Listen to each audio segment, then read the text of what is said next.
Hi hello എല്ലാവർക്കും നമസ്കാരം. പല്ലവിയുടെയും സേതുവിൻ്റെയും നാളത്തെ വിശേഷത്തിലേക്ക് എല്ലാവർക്കും സ്വാഗതം കേട്ടോ. അങ്ങനെതാ നമ്മുടെ പല്ലവി വിളിച്ചു. സേതു ആണെങ്കിലും ഭയങ്കര പ്രതീക്ഷയോടുകൂടി ഫോൺ എടുത്തപ്പോഴാണെങ്കിലും പല്ലവി പറഞ്ഞു, അതെ സേതുവേട്ടാ, ഞാനേ അന്നേരം വിളിച്ചപ്പം ഇവിടെ ഒരാൾ വന്നു, അതുകൊണ്ടാണ് ഞാൻ കട്ട് ചെയ്തത്. പല്ലവി, ഇനി പറയാൻ വരുന്ന കാര്യം മറന്നു പോകണ്ട, ഇപ്പം തന്നെ നീ അതങ്ങ് പറഞ്ഞോളാൻ പറഞ്ഞു. പല്ലവി പറയുന്നത് കേൾക്കാൻ വേണ്ടിയിട്ട് നമ്മുടെ സേതു ഇങ്ങനെ ചെവിയോർത്തിരിക്കുന്ന ആ ഒരു സമയത്ത് കൂട്ടുകാരനും അപ്പുറം ആകാംക്ഷയോട് കൂടി ഇരിക്കുക. ഇവർ തമ്മിൽ എന്താ പറയുന്നത്, പല്ലവിക്ക് സേതുവിന് ഇഷ്ടമാണോ ഇല്ലയോ എന്നുള്ള കാര്യമൊക്കെ കേൾക്കാൻ കാത്തിരിക്കുമ്പോൾ നമ്മുടെ പല്ലവി പറയുക, അതെ സേതുവേട്ടാ, എൻ്റെ കോളേജിൽ ഒരു ഇവൻ്റ് പരിപാടി വന്നിട്ടുണ്ട്. അപ്പം ആ പരിപാടി സേതുവേട്ടനെ ഏൽപ്പിച്ചാൽ എന്താന്ന് ഞാനിങ്ങനെ ആലോചിക്കുക. സേതുവേട്ടൻ അത് ചെയ്യാൻ പറ്റുമെന്ന് ചോദിച്ചതും അത് പറയാനായിരുന്നു നീ പിന്നീട് വിളിച്ചത്.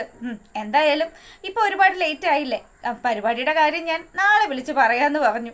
അങ്ങനെ നമ്മുടെ സേതു അവളെക്കുറിച്ചൊക്കെ ആലോചിച്ച് അവിടെ ഇങ്ങനെ ഒരു മയക്കത്തിലേക്ക് പോകുന്നത് കാണിക്കുക. ഈ സമയമാണെങ്കിൽ പല്ലവിയുടെ ഇഷ്ടം, സേതുവിനോടുള്ള ആ ഒരു ഇഷ്ടം അത് തൽക്കാലം വെളിപ്പെടുത്തണ്ട എന്നൊക്കെ വിചാരിച്ച് അതിങ്ങനെ പറയാതെ വെച്ചിരിക്കുകയാണ്. അപ്പം എന്തായാലും സേതുവിനോട് കാണാനും സേതുവിനോട് സംസാരിക്കാൻ കിട്ടുന്ന അവസരമൊന്നും നമ്മുടെ പല്ലവി പാഴാക്കുന്നില്ല. അങ്ങനെ ഇവിടെ ഈ കാര്യങ്ങളൊക്കെ നടക്കുന്നു. പിറ്റേ ദിവസം രാവിലെയായി നമ്മുടെ സേതു നല്ല സൂപ്പറായിട്ട് കിടന്നങ്ങ് ഉറങ്ങുകയാണ്. ഈ സമയത്താണെങ്കിലോ പ്രതാപനും ഭാര്യയും കൂടി നമ്മുടെ പൂർണിമയുടെ അടുത്തേക്ക് വന്നു. പൂർണിമയെ കണ്ടിട്ട്, ചേച്ചി ഞങ്ങൾക്ക് ചില കാര്യങ്ങളൊക്കെ സംസാരിക്കാനുണ്ട്, നമ്മൾ ആ കമ്പനി ഏറ്റെടുക്കുന്നതും ഒക്കെ ആയിട്ട് ബന്ധപ്പെട്ട് എന്തൊക്കെയോ ചെറിയ ഒരു വിഷയങ്ങളൊക്കെ ഞങ്ങൾക്ക് തോന്നുന്നുണ്ട്. അതെ, ഞങ്ങൾ വിശദമായിട്ടൊക്കെ അന്വേഷിച്ചു. ആ ഭൂമി ഇതുപോലെയൊന്നും വാങ്ങാൻ കൊള്ളാത്തൊരു ഭൂമിയാണ്. അവിടെ എന്തൊക്കെയോ സർപ്പദോഷങ്ങളും കാര്യങ്ങളും ഒക്കെ ഉണ്ടെന്നാണ് പറയുന്നത്. അങ്ങനെയുള്ള ഒരു സ്ഥലത്ത് എങ്ങനെയാ ചേച്ചി നമ്മൾ ഈ ഒരു ഓഫീസ് നടത്തിക്കൊണ്ടു പോകാൻ പറ്റുക? അതുകൊണ്ട് ചേച്ചി ഒന്ന് ആലോചിക്ക്. ചേച്ചിക്ക് വിശ്വാസമുള്ള ഏതെങ്കിലും ഒരു പണിക്കരെ വിളിച്ചിട്ട് ഒന്ന് നോക്കെന്ന് പറഞ്ഞു. ഇത് കേട്ടതും പൂർണിമയ്ക്ക് ഇങ്ങനെയുള്ള കാര്യങ്ങളൊക്കെ നല്ല വിശ്വാസമാണല്ലോ. ശരിക്കു പറഞ്ഞാൽ നമ്മുടെ പൂർണിമയുടെ ഭർത്താവ് മാധവ മേനോൻ മരിക്കാനായിട്ട് കാരണം പോലും അവളുടെ കഴുത്തിൽ നിന്ന് ആ താലി പൊട്ടി വീണതാണെന്നൊക്കെ വിശ്വസിക്കുന്ന കൂട്ടത്തിലാണ് നമ്മുടെ പൂർണിമ. അതുകൊണ്ട് തന്നെ തൻ്റെ അനുജൻ പറഞ്ഞ കാര്യങ്ങൾ പൂർണിമ തള്ളിക്കളയാതെ അതൊക്കെ കേട്ടിട്ട്, അങ്ങനെയാണെങ്കിൽ ഞാൻ എൻ്റെ മോളോടൊന്ന് സംസാരിക്കട്ടെ എന്നൊക്കെ പറഞ്ഞു. അപ്പോൾ ഋതു ഇങ്ങ് വരികയാണ്. ഋതു വന്നതും, അതെ അമ്മേ, എന്ത് കാര്യം സംസാരിക്കുന്നത് അമ്മ ഈ പറയുന്നത്? മോളെ എടി, ദേ അങ്കിള് പറയുന്നത് നീ കേക്ക്. അങ്കിള് പറഞ്ഞത് ആ ഭൂമി ഇതുപോലെ ബിസിനസ് തുടങ്ങാനും അതുപോലെ വീട് പണിയാനും ഒന്നും അത്ര യോഗ്യമായിട്ടുള്ള ഭൂമിയല്ല. അവിടെ എന്തൊക്കെയോ ദോഷങ്ങളുണ്ടെന്നൊക്കെയാ പറയുന്നത്. എൻ്റെ അമ്മേ, ഈ കാലത്ത് ആരെങ്കിലും ഇതൊക്കെ വിശ്വസിക്കുമോ? അമ്മ ഇത് എന്തൊക്കെയാ പറയുന്നത് എന്നൊക്കെ പറഞ്ഞ് നമ്മുടെ ഋതു അമ്മയും അമ്മാവനും പറയുന്നതൊക്കെ കേൾക്കാതെ തന്നെ ഇഷ്ടത്തിന് ആ കാര്യം ചെയ്യും എന്നുള്ള രീതിയിലൊക്കെ ഇങ്ങനെ ഇറങ്ങിത്തിരിക്കുകയാണ്. എനിക്ക് എന്തായാലും ഇന്ന് തന്നെ ആ ആൾക്കാരെ കണ്ട് സംസാരിക്കണം. അപ്പം അതിന് വേണ്ടിയിട്ടുള്ള കാര്യങ്ങളൊക്കെ ഞാൻ ശരിയാക്കിക്കൊണ്ടിരിക്കുകയാണെന്നൊക്കെ പറഞ്ഞു. ഇങ്ങനെ ഇവർ സംസാരിച്ചു കൊണ്ട് നിൽക്കുക. അപ്പം നമ്മുടെ സേതുവിൻ്റെ വണ്ടി അവിടെ ഫ്രണ്ടിൽ ഇങ്ങനെ കിടക്കുന്നുണ്ടല്ലോ. അപ്പം ആ വണ്ടി മാറ്റിയെങ്കിൽ മാത്രമേ ഋതുവിന് ഓഫീസിൽ പോകാൻ പറ്റുള്ളൂ. ഋതുവിൻ്റെ വണ്ടി എടുക്കണമെങ്കിൽ സേതു വണ്ടി മാറ്റണം. അങ്ങനെ കണ്ടില്ലേ മെനകെട്ടവൻ കൊണ്ടുവന്ന് വണ്ടി വെച്ചിരിക്കുന്നത്, അതും വട്ടം. ഇവൻ ഒരു മര്യാദയില്ല. ഇവൻ മനഃപൂർവ്വം എന്നെ വിടാതിരിക്കാനുള്ള പരിപാടി കാണിച്ചതാണെന്നൊക്കെ പറഞ്ഞ് സ്വന്തം ചേട്ടനായിട്ട് പോലും അങ്ങനെയൊക്കെ സംസാരിക്കാവോ? ആ രീതിയിലൊക്കെ ഇവള് സംസാരിച്ചു. അപ്പൊ പൂർണിമ പറഞ്ഞു, മോളെ എടി, അവൻ ലേറ്റ് ആയിട്ടല്ലേ വന്നത്, അപ്പൊ വണ്ടി മാറ്റിയിടാൻ വിട്ടുപോയതായിരിക്കും. ഒരു കാര്യം ചെയ്യും, ദേ ഒന്ന് പോയി വിളിക്കുമോ എന്ന് ചോദിക്കുക. അപ്പൊ നമ്മുടെ അച്ചു അങ്ങോട്ട് പോയി. അവള് പോയിട്ട് സേതുവിനെ വിളിക്കുക. സേതു ആണെങ്കിൽ നല്ല ഉറക്കമാണ്.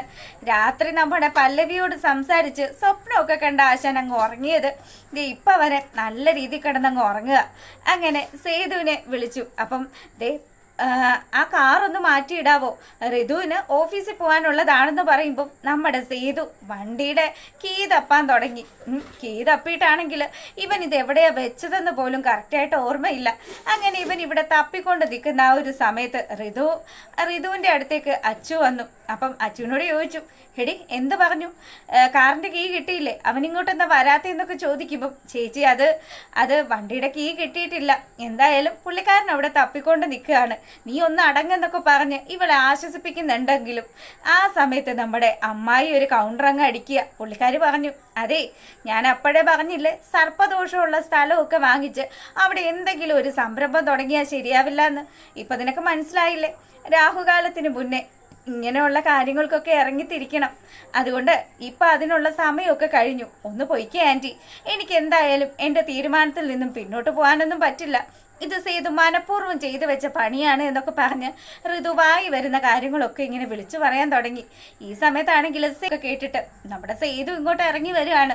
സേതു വന്ന പാടെ തന്നെ ചോദിച്ചു, ഡേ നീ എന്തിനാ ഇങ്ങനെ കിടന്ന് കയറ് പൊട്ടിക്കുന്നത്? ദേ ഞാൻ ഈ വണ്ടിയുടെ താക്കോല് എവിടെയും മാറ്റി വെച്ചതൊന്നും അല്ല, ഞാൻ വെച്ച സ്ഥലം ഒന്ന് മറന്നുപോയി എന്ന് വിചാരിച്ച് നീ വായി വരുന്നതൊക്കെ അങ്ങ് വിളിച്ചു പറഞ്ഞ കേട്ട് നിൽക്കാനൊന്നും എനിക്ക് പറ്റില്ല.